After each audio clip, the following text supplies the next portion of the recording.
Hi, this is Meghna. Today in this video, let's discuss about the gene cloning.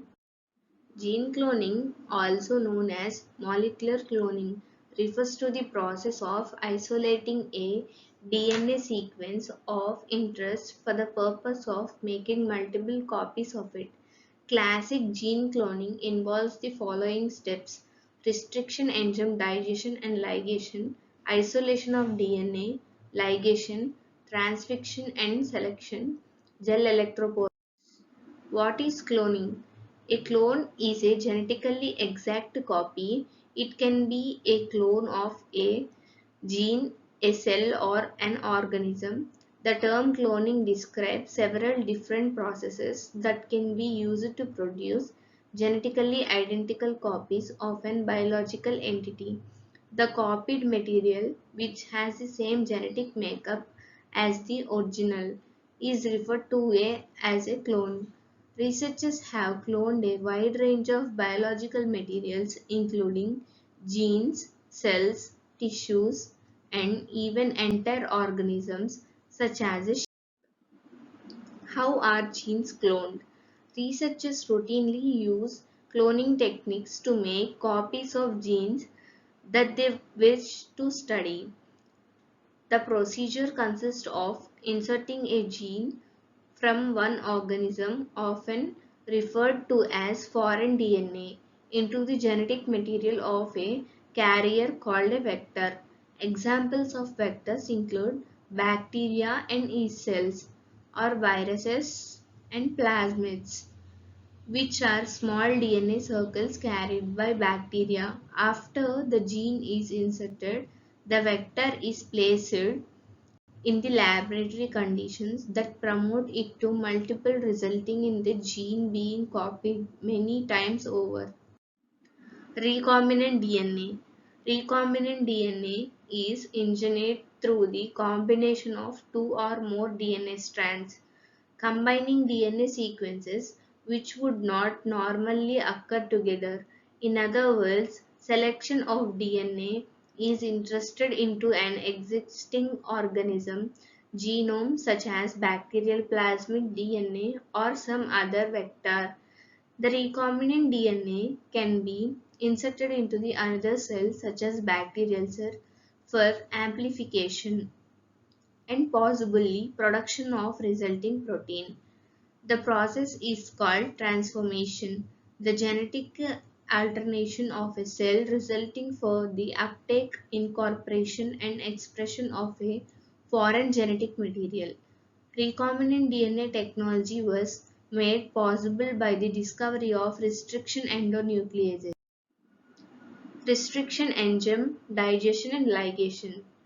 Restriction enzymes or restriction endonucleases are prokaryotic enzymes that recognize and cut the DNA at specific sequences, called restriction sites. It is believed that they are evolved as defense mechanism against foreign DNA, such as viral DNA.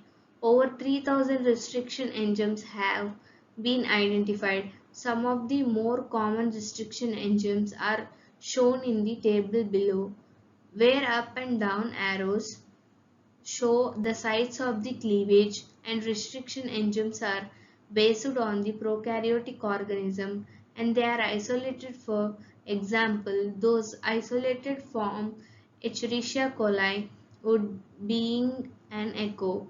As the table below shows, digestion which the restriction enzymes will result in overlapping or blunt ends. E. coli produces overlapping sticky ends. The enzyme cleaves between G and A on both strands. One of the other strand, small restriction enzyme cleavage produce blunt ends. The enzyme cleaves between the G and C on both ends. This is the table showing the enzyme source, recognition sequence and restriction enzyme digest. Blunt ends, cloning of a segment of interest that can easily carried out with restriction enzyme digestion followed by the ligation and transformation or transfixion. In the classical restriction enzyme digestion and ligation, Cloning protocols, cloning of a DNA fragment essentially involves four steps: isolation of DNA of interest, ligation, transfixion, and screening. Isolation of DNA.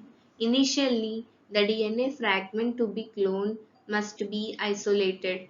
This DNA of interest may be a gene, part of a gene, a promoter, or any other segment of the DNA, and it is frequently isolated by the polymerase chain reaction (PCR) or restriction enzyme digestion. As discussed above, a restriction enzyme is an enzyme that cuts double-stranded DNA at specific sequence.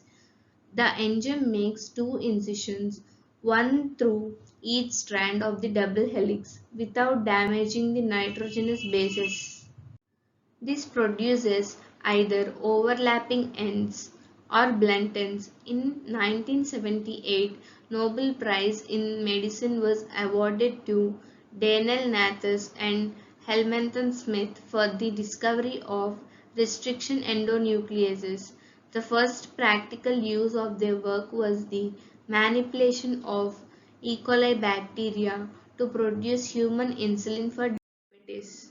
Ligation. Once the DNA of interest is isolated, a ligation procedure is necessary to insert the amplified fragment into the vector to produce the recombinant DNA molecule.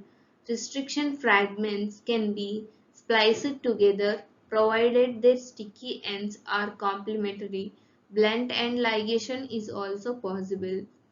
The plasmid or vector is digested with restriction enzymes, opening up the vector to allow insertion of the target DNA. If the isolated DNA of interest as the plasmid or vector are digested with the same restriction enzyme, their sticky ends will be complementary. The two DNAs are then incubated with DNA ligase, an enzyme that can attach together strands of DNA with a double strand breaks. This produce a recombinant DNA molecule. Figure below depicts a plasmid with two additional segments of DNA ligated into the plasmid, producing the recombinant DNA molecule. This picture shows as the above statement. This image shows a line drawing of a plasmid. The plasmid is drawn as the two concentric circles that are very close together, representing the two strands of DNA with two large segments and one small segments depicted. The two large segments, blue and green, indicate antibiotic resistance, usually used in a screening procedure, and the small segment red indicates the origin of replication in DNA replication. The resulting DNA is a recombinant DNA molecule. Right sticky ends produced by the restriction enzyme digestion can be joined with the enzyme DNA ligase. Transfixion and selection. Following ligation, the recombinant DNA is placed into a host cell, usually bacteria, in a process called transfixion or transformation. Finally, transfixed cells are cultured. Many of these cultures may not contain a plasmid with the target DNA. Transfixion process is usually 100% successful, so the appropriate cultures with the DNA interest must be selected. Many plasmids or vectors include selectable markers, usually some presence of an antibiotic. Only bacteria transfected with the vector containing resistance to the antibiotics should grow. However, these selection procedures do not guarantee that DNA of interest is present in the cells. Further analysis of the resulting colonies is required to confirm the cloning was successful. This may be accomplished by means the process of PCR or restriction fragments analysis, both of will need the gel electrophoresis. If the isolated DNA contains the target DNA, that fragment will be excised by the restriction enzyme digestion. Gel electrophoresis will separate the DNA molecules based on the size and gel electrophoresis. Gel electrophoresis is an analytical technique used to separate DNA fragments by its size and charge. Notice in the figure below that the gels and the rectangular shapes. The gels are made of gelatin-like material, often agarose or polyacrylamide. An electric field with a positive charge applied at one end of the gel and a negative charge at the other end forces that fragments to migrate through the gel.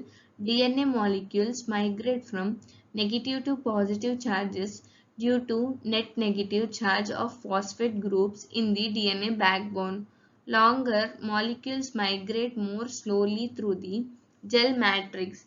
After the separation, it is completed. DNA fragments of different lengths can be visualized using a fluorescent dye specific for DNA such as ethidium bromide. The resulting stain gels show bands correspond to the DNA molecules of the different lengths which also correspond to different molecular weights. Band size is usually determined by the comparison to DNA ladders containing DNA fragments of known length. Gel electrophoresis can also be used to separate RNA molecules and proteins. Now moving to further slides. DNA samples in a blue tracking dye are being loaded into the wells of an agarose gel prior to electrophoresis. Light agarose gel following agarose gel electrophoresis on a UV light box as shown in the above figure. Thank you for watching the video.